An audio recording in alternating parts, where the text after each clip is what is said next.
Hey everybody, and welcome to today's episode of the Agency Accelerator Podcast.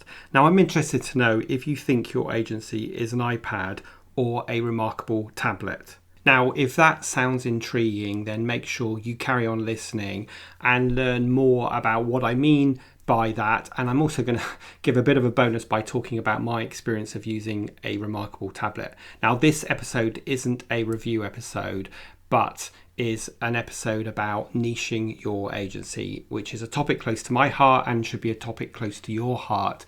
So let's get on with today's episode.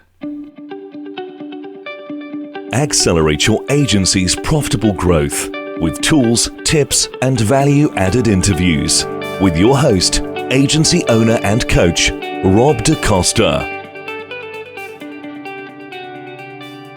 So I recently purchased a reMarkable tablet. Now I'll tell you a little bit more about what that is and my experience of it a bit later on. But when I was trying to decide what I should buy, I read lots of reviews comparing the reMarkable tablet to the iPad, and this felt like it was comparing apples to oranges. And it also got me thinking about the comparison between the two and a niched agency. So that's what I want to talk about in this episode. Now, I sent an email out on this topic recently. So if you're on my email list, you will have got that email, and it generated loads of responses. So I thought I would dig a bit deeper and record a podcast episode about the same topic. So you may well never have heard of a reMarkable, and I hadn't until it was recommended to me. So let me just tell you a little bit about what it is and why I bought it. So we are really surrounded by tons of distractions, and I try to have solid chunks of thinking time in my day-to-day work where I can really think about writing or think about that next strategy or think about the next product. And I find myself too often distracted when I'm sitting at my desktop and I've got emails pinging in and notifications on the internet and so on and so on. So I decided to buy a reMarkable tablet, and this was on the recommendation of my coach Ross, so shout out to him. And basically what a reMarkable tablet does is it mimics a notepad. It's the closest electronic device that can mimic paper and give you the same sort of sense of feeling of as writing on a notepad when you're writing on this device. Now, I had 3 goals for purchasing this. First of all, and perhaps most importantly, I needed to get more organized. I don't know about you, but I tend to get on a call, grab a sheet of paper, write some notes, put it down, move on to something else, and then 2 days later I'm looking for those notes and I can't find them. So I wanted to get more organized. That's one key thing, and a huge benefit for me already with that. The second thing I wanted to achieve was get rid of paper and become as paper free as possible from both an environmental perspective but also an organizational perspective. If only you could see the difference in my desk from pre having this tablet to post having this tablet, where I do not have a sheet of paper at all on my desk or anywhere near my desk anymore, because I'm now capturing everything in this device. And then the third thing I wanted to achieve, which is kind of the byproduct of that, is I just wanted to get more organized and more efficient in my work. So that's what led me to researching to buy a reMarkable. And as I said, when I was reading various reviews on the internet, so many of them compare them to the iPad. Now, the iPad is a brilliant device. In fact, I've got an iPad as well. You can browse the internet, you can write your emails, you can read, and yes, you can take notes as well. But the truth of it is it does many things and it does them pretty well, whereas the reMarkable is trying to do one thing and trying to be best in breed for doing it. And right now, the reMarkable is achieving that. It's got a very sort of paper-like feel. It's got no distractions. It doesn't pretend to be able to let you browse the internet or even read books, even though it's got a PDF reader on there. All it's trying to do is help you take notes, enable you to translate those notes into text, and have a great filing system for it. And that got me thinking about the comparison between the reMarkable and an iPad, and the comparison between a generalist agency and a niched agency. And it's really interesting that actually the price of the reMarkable is pretty much the same as the price of an iPad. So you might be thinking, why on earth would you spend the same money to buy a device that does much less?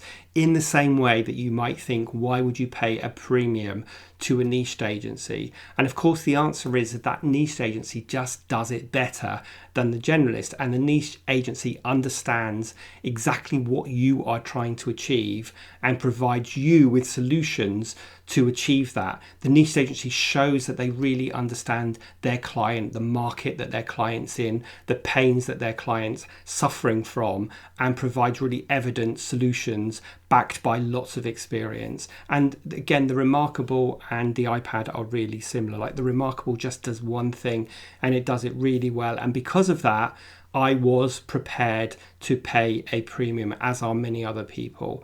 And it really made me think, like, are agencies reMarkables or are they iPads? And I think, especially for sort of SME agencies, it makes so much sense to be the specialist, to show up doing one thing and doing it really well. Now, that specialism might be the niche that you're working in, or it might be the breadth of service. So the more specialist you are, you're going to have less services and you're going to provide those services to a very specific marketplace. And the more niche you are, the easier it is for your ideal target customer to find you and pick you, the easier it is for you to find your ideal target customer, and you should be charging a premium for that service. Now, I know that sometimes people are running this belief and thinking, yeah, but Rob, that's all very well, but if I go niche, then I am going to preclude some areas that I'm currently marketing myself to. And I would always say to you, well, how many of those areas are you currently winning business in? And as you know, this is a conversation that I had with myself many years ago when I was trying to work out what my niche was going to be for my coaching practice. And I had to have that tough conversation to say, well, actually, Rob, you're worried that if you just niche to marketing agencies, you might lose all these other opportunities. But truth be told, you're not winning those opportunities. And of course, when it came down to it, when I was talking to a client and I said I only work with marketing agencies and I talked about my background of running my own agency, it became so much easier to win business and it became so much easier for the client to pick me. Now, remember, when you're thinking about your niche, you can cut it 4 ways. And if you've grabbed a copy of my book, The Self-Running Agency, I dig into how to go about niching your agency in more detail. But remember that you can cut your niche one of 4 ways: by the geography that you serve, that's obviously like the United Kingdom or whatever, by the industry or the vertical sector, so that's working in tech, or in my case in marketing agencies, financial services, by your deliverable or service. That's the thing that you give your clients. So for example, you might be a WordPress website developer, and then by the problem you solve. So that might be, we help you get on page 1 of Google because you're lacking awareness, or we help you generate leads, or we help create an amazing brand that will help engage with your target audience. And of course, you can cut your niche in any combination of those 4 ways. Now, I don't want to make this episode a big focus on how to niche, because I've spoken about that many times before. And as I said, if you grab a copy of my book, The Self-Running Agency, then I take you step-by-step guide on how to go about niching. But I just wanted to make that comparison between the reMarkable and the iPad.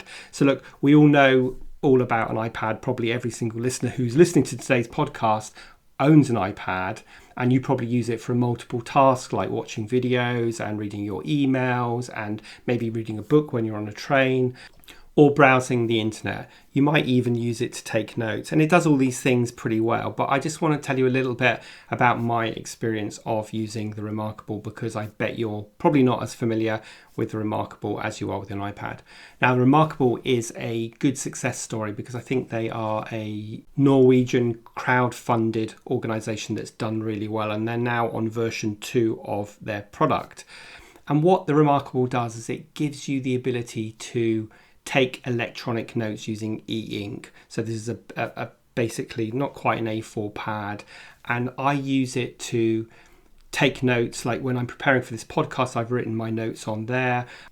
It's a great device to just have at hand when I have something in my head that I want to write down, but I don't want to write it on that scrap of paper, which invariably I'm going to use. Now, when I take my client notes, instead of sending them to the printer, I just print them as a PDF and load them onto my reMarkable. So I have always got my client notes at hand. And when I have a session now, I know exactly where to look. It also has some great capabilities, so you can scribble handwriting and then you can translate that into text, and you can email it to yourself so that you can scribble down and brainstorm ideas and then turn them into text, which you can add to a document. And my experience of that so far is it does it pretty well. And although I don't have the best handwriting in the world, it does seem to recognise my handwriting. So I think as long as you don't have that doctor's scribble, you're going to be fine. You can also cut and paste text and move it between documents, and you can move your documents into folders and create subfolders and so on and so on. So it's pretty easy to organise. It doesn't have the best search functionality, so sadly you can't search handwritten text, but you can search on file names. So far so good for me. I've only been using the product for a couple of weeks, but it has really made a difference. Like I said, I do not have a scrap of paper on my desk, and I know where to go looking for things. It uses a stylus that has a nib on it that you have to change every now and again. And the stylus isn't rechargeable. It's just feels like a nice ballpoint pen. And I don't know how that works technically, but the surface of the reMarkable, it feels really like paper. It doesn't feel like you're writing on a glass screen. And in terms of form factor, it's super thin and it looks really nice. It looks like a really thin notepad. Now, one of the reasons I got this is because I want to spend time away from my computer brainstorming. And how I work is I tend to set a 20-minute timer and work on something where all I'm doing is concentrating on that one thing. I'm not getting distracted by emails or my phone ringing. And then I set an alarm, and at the end of that 20 minutes, I give myself a break. And using the reMarkable is just a fantastic way of doing that. You're just not tempted to check your emails or browse the internet or anything like that, because the functionality doesn't exist on the reMarkable. The great thing about the developers of this is that they realized that this device is aimed at people who want to focus on one thing, and they're helping you do that really well. And again, that kind of brings me back to the fact that niched agencies who can do that one thing for their clients really well are the ones that always win. And I always say to people, be really careful. Even if you are niched, but you're tempted to broaden your services out, you should only really do that when you've really done deep penetration of the one core product that you already have. You know, I ran my coaching business for about 10 years, and the only product I had to offer my clients was one-to-one coaching or group coaching. And then I added in some leadership and management training because I kept being asked to do that. And then most recently, I've added in my online group coaching mastermind program. But it's taken me nearly 15 years to have those three products. And I see time and time again clients kind of being seduced by opportunities because maybe one client has asked them to do that. And they think, oh yeah, okay, well that's the catalyst to broaden out our services.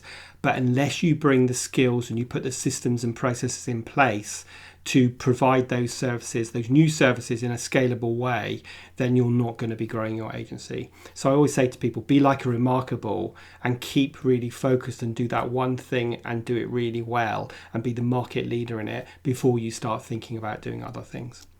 So there you go. If you've never heard of reMarkable and you like handwriting and you want to be more organized, then I'd highly recommend looking at it. I'm not an affiliate or anything, but I will leave a link in today's show notes so that you can go and browse their website.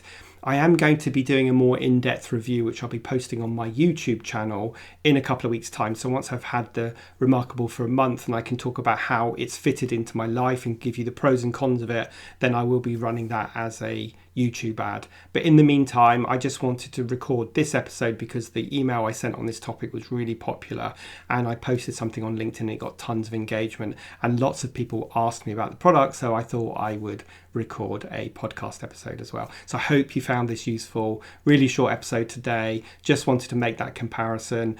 I think it always helps telling stories to help bring particular points alive, and the reMarkable versus iPad is a great story to help bring the niche versus generalist agency conversation alive. Hope you have a fantastic week. If you enjoyed the episode, please make sure you smash the subscribe button, share the episode, and of course, please consider leaving me a review on Apple Podcasts, because as you know, that helps me reach more people, which is a big goal for me in 2021. Other than that, I will see you next week for our next guest interview. I hope you have a fantastic Thursday and Friday and a brilliant weekend, and I will see you next time on the Agency Accelerator Podcast.